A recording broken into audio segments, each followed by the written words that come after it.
Oh, vous ici? Je ne vous avais pas vu arriver. C'est votre premier local et vous ne savez pas comment toper parce que vous êtes absolument nul et vous ne connaissez pas la méta ni où interagir? J'ai LA solution pour vous. Ma decklist complètement Blue Eyes, complètement shitpost avec la moitié des cartes dont je ne connais pas les effets. J'ai perdu! Ah non! J'ai perdu! Ah non, il a perdu le repli! Mon premier tournoi. Aïe aïe aïe! Ça va, t'as fait 7-3? Bah ouais. C'est bien 7-3? Bah ouais. On se retrouve à l'Europe latine. Allez!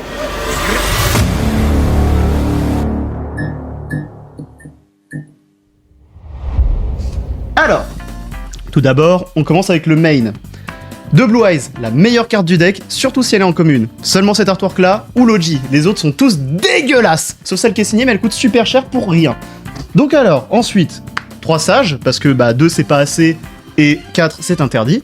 Starter du deck, évidemment, permet d'aller tuto à peu près n'importe quoi qui vous soit utile, que ce soit votre Extender, Maiden, ou alors 3 Veilers pendant votre tour, parce que c'est quand même vachement marrant de entrap votre adversaire jusqu'à la mort. Ensuite, 3 Maiden, bon, encore une fois assez logique, hein, Starter, Extender, se prend pas H, le seul truc qui est chiant c'est qu'une fois que vous avez résolu les cartes qui vous permettent de tuto, bon après vous prenez Hurluberlu et Oiseau de verrouillage. Ensuite, 3 Wishes, pareil, Starter, Extender, sauf si vous avez déjà tuto quelque chose et que vous êtes encore une fois pris de roll parce que là vous êtes vraiment coquette, mais c'est pas grave, parce que qui a besoin de tuto quand vous avez déjà toutes les bonnes cartes dans votre main? Aussi, chose très intéressante, la plupart de vos adversaires vont certainement vous hash avant cette carte parce qu'ils sont nuls et pas vous. Donc ne l'oubliez pas, c'est eux le problème, pas vous. Ensuite, Roi. Alors n'oubliez pas aussi d'hurler à chaque fois que vous lancez cette carte, mais pas trop fort pour pas vous faire call par les judges.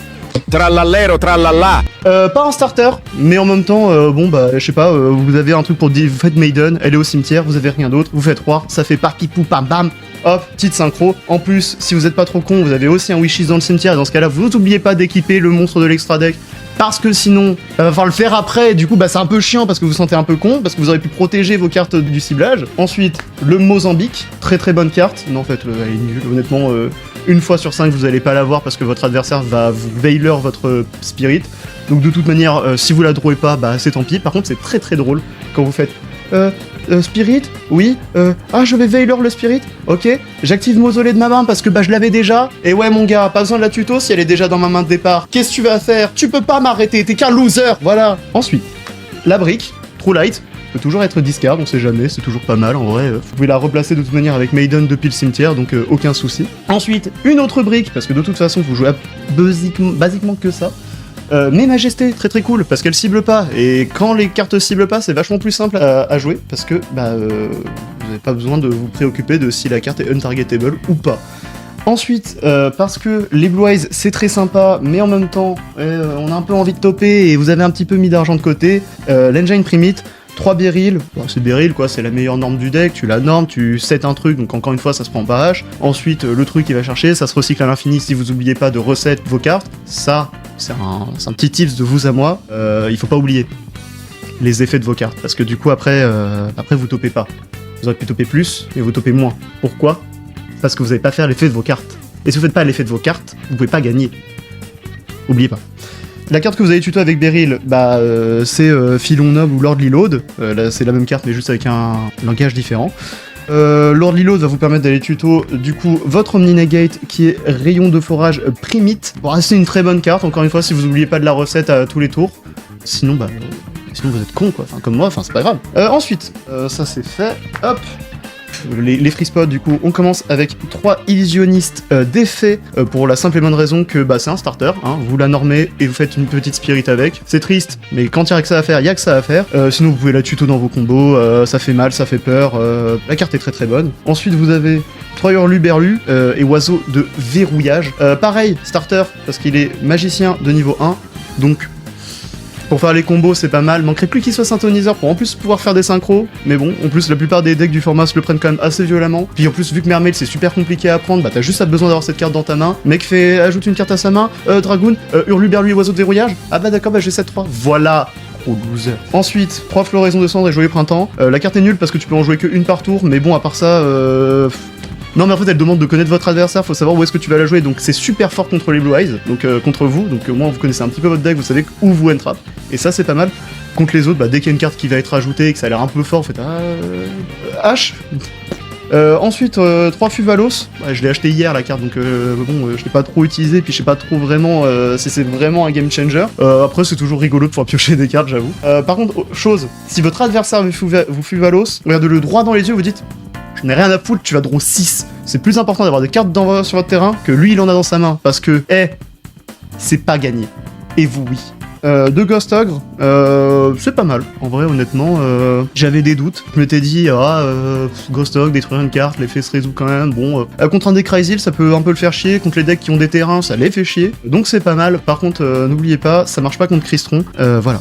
Parce que moi, j'avais oublié. Ensuite, 3 Imperm, la meilleure carte du jeu, fonctionne go first, go second, vous la setez, vous l'activez, toujours rigolo. Par contre, chose très importante avec Imperm, quand c'est votre adversaire qui l'active sur son terrain, n'oubliez pas, activez toujours vos magies et vos pièges dans sa colonne. Je l'ai fait 2 fois, j'ai gagné 2 fois. Résultat des courses, 100% de victoire quand on active des cartes sur Imperm. Et la dernière, je sais pas, j'ai pris une 1-9, j'ai pris ça, c'est toujours pas mal. Je veux dire, j'ai ça dans la main, je sais que je suis tranquille jusqu'au tour de mon adversaire. J'ai jamais eu besoin de la set pendant l'event parce que j'avais besoin de la jouer avant. Un Hurluberlu c'est quand même un peu chiant de temps en temps. Une hache ça peut être chiant de temps en temps. Fuvalos, comme j'ai dit, on s'en fout, on joue, mais de temps en temps, si ça vous fait peur que votre adversaire ait draw 6, faites-le. J'ai personnellement gagné contre un adversaire qui m'a double Fuvalos. Ça te sert à quoi d'avoir 10 cartes en main si tu peux en jouer qu'une? Voilà. Donc ensuite, on passe à l'extra deck de Spirit, c'est classique, 1 c'est pas assez, 3 c'est un peu trop. Un Seal parce que vous jouez l'Engine Primite, parce que vous pouvez du coup faire des trucs de fou, vous pouvez toujours... Bon, c'est une carte de l'adversaire, c'est un peu comme Ghost Ogre, c'est un peu spécifique. Par contre, fun fact aussi, oubliez pas d'activer son effet.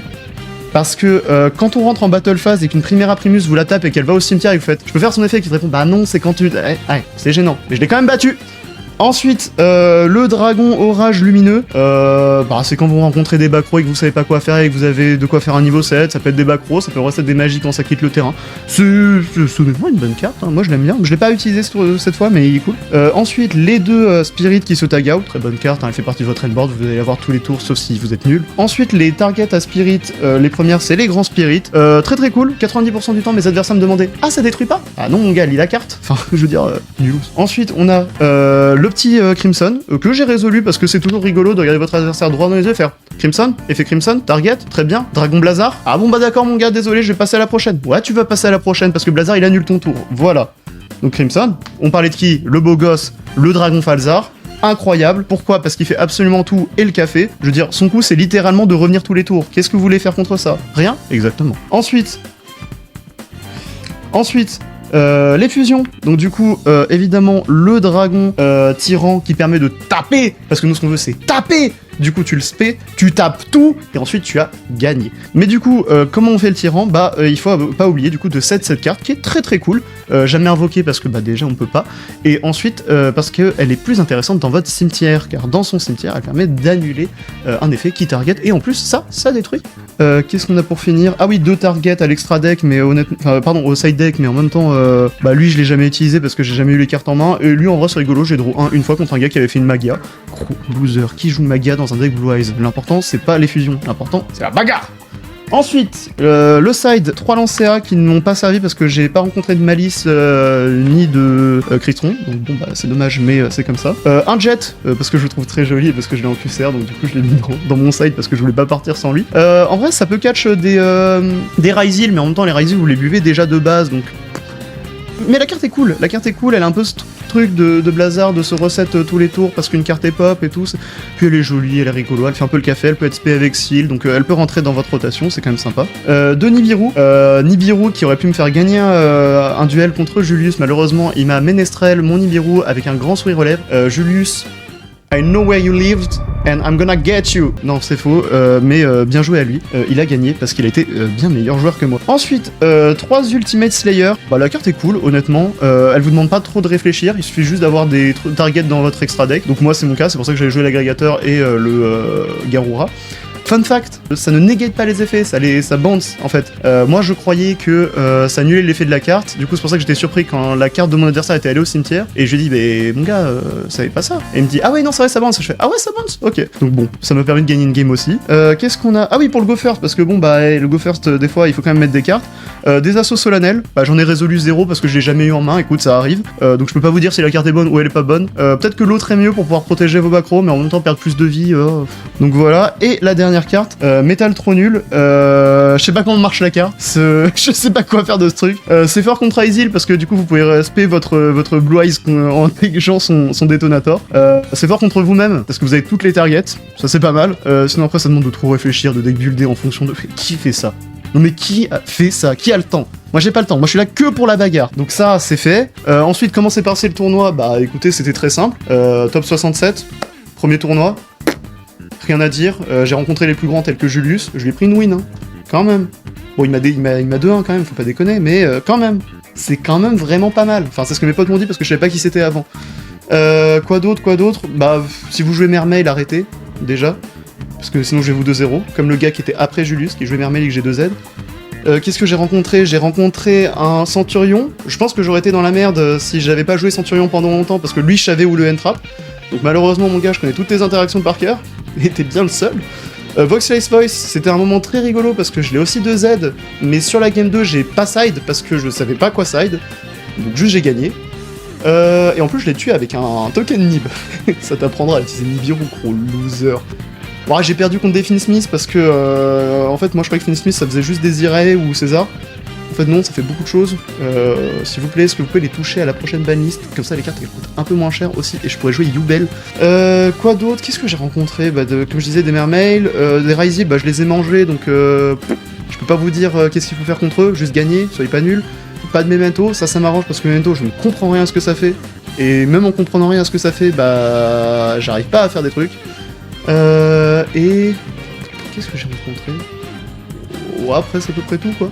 En gros que des perdants. Voilà, gros bisous à vous. Allez regarder la decklist d'un gars qui s'y connaît un petit peu mieux sur le jeu, qui est sur la chaîne aussi.